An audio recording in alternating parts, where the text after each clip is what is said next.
बिस्मिल्लाहिर्रहमानिर्रहीम। अस्सलाम वालेकुम। कैसे हैं आप सब लोग? उम्मीद है आप सब लोग खैरियत से होंगे।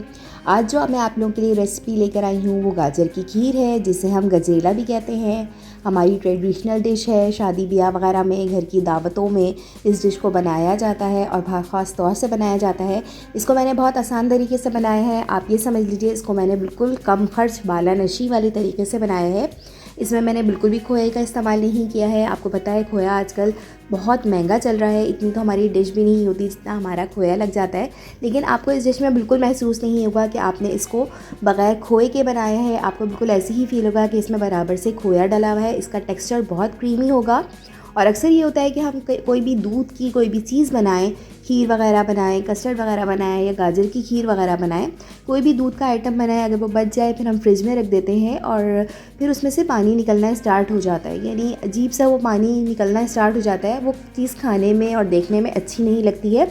तो मैंने इसको जिस तरीके से बनाया है कि ये 3-4 दिन भी फ्रिज में रखी रहेगी, लेकिन इसमें से बिल्कुल भी पानी रिलीज़ नहीं होगा। बहुत बेहतरीन मज़ेदार, जितनी ये देखने में बहुत ज़बरदस्त लग रही है इतनी ही खाने में बहुत मज़ेदार है। वीडियो को शुरू से आखिर तक ज़रूर देखिएगा। एक एक स्टेप बहुत इंपॉर्टेंट है।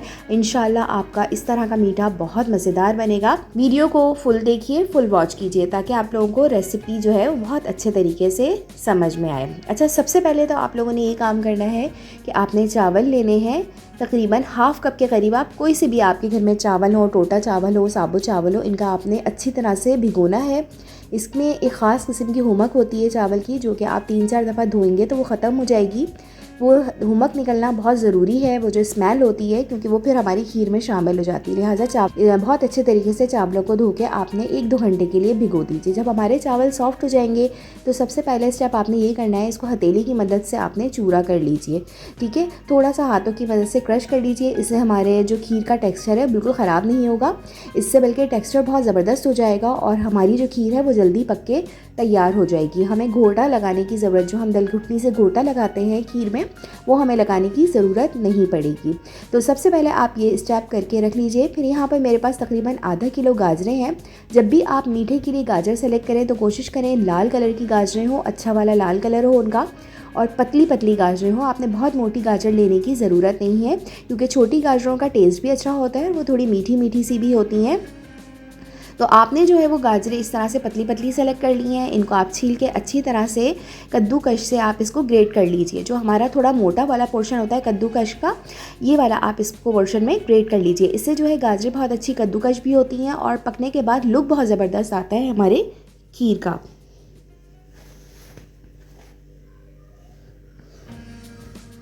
अच्छा, मैं जिस तरीके से बनाती हूँ गाजरों को, मैं थोड़ा सा फैला हुआ बर्तन लेती हूँ। इसमें क्या होता है कि गाजरों का जो पानी है वो जल्दी ड्राई अप हो जाता है और पानी जल्दी सूख जाता है और हमारा मीठा जल्दी तैयार हो जाता है। तो सबसे पहले आपने ये जो कद्दूकश की हुई गाजरें हैं वो आपने इसमें शामिल कर दीजिए। थोड़ी देर के लिए ढक्कन लगा लीजिए, जो गाजर का जितना भी पानी है वो ताकि जल्दी जल्दी निकल के सूख जाए, एवेपोरेट हो जाए। ये स्टेप करना बहुत ज़रूरी है, क्योंकि अगर इसमें हम पहले से दूध डाल देंगे, गाजर भी डाल देंगे, तो वो चीनी भी डाल देंगे तो सुखाना बहुत मुश्किल हो जाता है। तो 5-10 मिनट के लिए आप गाजरों को अलग से इस तरह से आप ढक्कन लगा के रख दीजिए। आप देख सकते हैं गाजरें तकरीबन अच्छी खासी हमारी ड्राई हो चुकी हैं और काफ़ी हद तक गल भी चुकी हैं। फिर हमने जो चावल चूड़ा करके रखे थे हाथ के मदद से, हथेली की मदद से, वो सारे चावल आप इसमें शामिल कर दीजिए। चावल शामिल करने के बाद यहाँ पर मैंने तकरीबन 1 कप के करीब मेरे पास चीनी है। क्योंकि यहाँ पे मैं 1 किलो दूध से ये गजरेला बना रही हूँ, तो मैंने यहाँ पे 1 कप चीनी का इस्तेमाल किया है। आप मीठा जो है वो कम या ज़्यादा अपनी मर्ज़ी से रख सकते हैं। ये बिल्कुल मुनासिब मीठा है, ना कम है ना ज़्यादा है, बिल्कुल मुनासिब मीठा है। और अगर आप मीठा कम कर रखना चाहें तो आप 1 कप से कम चीनी रख सकते हैं। चीनी आपके अपने ऊपर है, जितनी भी इस्तेमाल करना चाहें। ये सारी चीनी मैं इसमें शामिल कर दूँगी। अच्छा, यहाँ पे जो मैंने दूध लिया है, सबसे पहले मैं इसमें फ़्रेश दूध डालूँगी। अच्छा, जब भी आप फ्रेश दूध को उबालें, जब भी कोई भी मीठा बनाएं, तो जब आपके दूध में उबाला आ जाए तो इसको 15-20 मिनट थोड़ी हल्की आँच पे रहने दीजिए, चूल्हे पे हल्की आँच पे, ताकि वो अच्छी तरह से दूध जो है वो पक जाए। जितना दूध फ्रेश पकता है उतनी ही उसमें तो सौंदास पैदा होती है और हमारी खीर में जायका बहुत मज़ेदार आता है।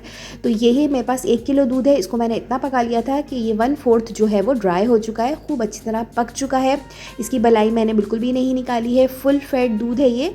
आप ये पूरा दूध आप इसमें शामिल कर दीजिए। 1 किलो दूध जो है, इस तरह से ये गाजरें जो है वो इस दूध में अच्छी तरह से पक जाएंगी। गाजरें हमारी तकरीबन गल चुकी हैं, लेकिन हमें इसको इस तरह से पकाना है, इतना पकाना है कि हमारा दूध जो है वो गाढ़ा हो जाए और हमारा जो ये मीठा है थोड़ा गाढ़े की साइड पर आ जाए, पतला ना रहे। ठीक है, अच्छा खासा आप इसको छोड़ दीजिए आधे घंटे के लिए, और ढक्कन बिल्कुल भी नहीं ढकना है आपने। ठीक है, खुले बर्तन में ही आपने आहिस्ता आहिस्ता चम्मच चलाते रहना है, क्योंकि गाजरें जब फूलना शुरू होती हैं तो वो नीचे बैठना शुरू हो जाती हैं और दूध भी नीचे लगना शुरू हो जाता है। लिहाजा आपने इस चीज़ से बचने के लिए मुसलसल इसमें चम्मच चलाना है थोड़ी थोड़ी देर बाद, क्योंकि अगर ज़रा सा भी आपका दूध नीचे लग गया तो फिर वो जलने की स्मेल आ जाती है मीठे में, जो कि बहुत नागवार गुजरती है और हमारा पूरा मीठा जो है वो ख़राब हो जाता है। लिहाजा अपने चम्मच मुसलसल चलाते हुए इसको गाढ़ा करना है।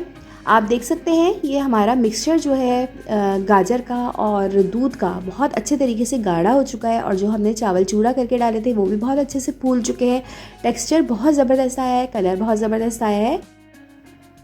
दूध पकते हुए तकरीबन आधा घंटा गुजर चुका है, अच्छा खासा मिक्सचर जो है वो गाढ़ा हो चुका है। आखिर में मैंने यहाँ पे 4 से 5 टेबल स्पून पाउडर्ड मिल्क डाला है, सूखा दूध इसमें शामिल किया है। इससे जो है आपको बिल्कुल खोए की कमी महसूस नहीं होगी और मज़ा भी बहुत ज़बरदस्त आएगा। बस सूखा दूध डाल के आपने ज़्यादा नहीं पकाना है, अच्छी तरह से इसको मिक्स करना है। 10 मिनट तक इसको पकाना है। फिर आखिर में बिल्कुल आपने इलायची पाउडर इसमें शामिल करना है। यहाँ मैंने हाफ़ टी स्पून के करीब इलायची पाउडर इसमें शामिल किया है, ताकि इसकी इलायची की पाउडर जो अच्छी तरह से इसमें मिक्स हो जाए। और मैंने यहाँ पे मैं शूट करना भूल गई हूँ, मैंने हाफ़ टी स्पून के करीब जो है इसमें केवड़ा वाटर भी शामिल किया था।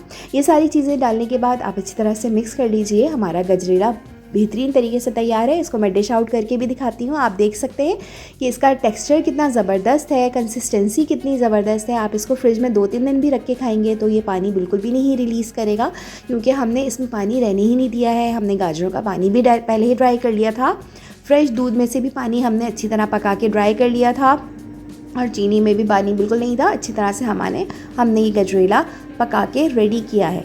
तो बहुत मज़े का है, खाने में भी बहुत मज़ेदार है, बहुत सोंधा बना है और ऑथेंटिक रेसिपी है ये। और आजकल सर्दियां हैं तो गाजर का हलवा, गाजर की खीर, ये सब चीज़ें तो जो है वो बहुत हम लोग बनाते हैं। और बस यही होता है कि कम खर्च पाला नशी वाली चीज़ हम लोग बना लें तो खुशी भी होती है और इन्जॉय भी करते हैं इस महंगाई के ज़माने में। तो लिहाजा इसमें जो घर में चीज़ें मौजूद हैं उन्हीं चीज़ों से ही मैंने ये गजरेला बनाया है, और बहुत मज़े का है। और सबसे अच्छी बात कि इसमें खोए की कमी आपको महसूस नहीं होगी और बिल्कुल ऐसा लगेगा कि आपने इसमें बराबर का खोया डाला है। अच्छा, ऊपर से मैंने पिस्ते बादाम से इसको गार्निश किया है। आपके पास जो भी नट्स अवेलेबल हों आप उससे इसको गार्निश कर लीजिए, और बग़ैर नट्स के भी आप इसको खाइए, बहुत मज़े का लगता है। और उम्मीद है आप लोगों को ये रेसिपी अच्छी लगी होगी। जो मैंने टिप्स दी हैं वो यकीनन आप लोगों के लिए फ़ायदेमंद साबित होंगी। वीडियो अच्छी लगी है तो ज़रूर लाइक कीजिएगा। आप लोग चैनल पे अभी नए शामिल हुए तो चैनल को सब्सक्राइब करना बिल्कुल नहीं भूलिएगा, और बेल आइकन पे भी ज़रूर क्लिक कीजिएगा, ताकि KBF कुकिंग की तरफ से जो भी वीडियो अपलोड हो वो आप लोगों को बर वक्त मिल जाए और आप लोग एंजॉय कर सकें। और दुआओं में अपनी शामिल रखिएगा मेरे चैनल को और मुझे। मिलते हैं न्यू वीडियो में न्यू रेसिपी के साथ। जब तक के लिए अल्लाह हाफ़िज़।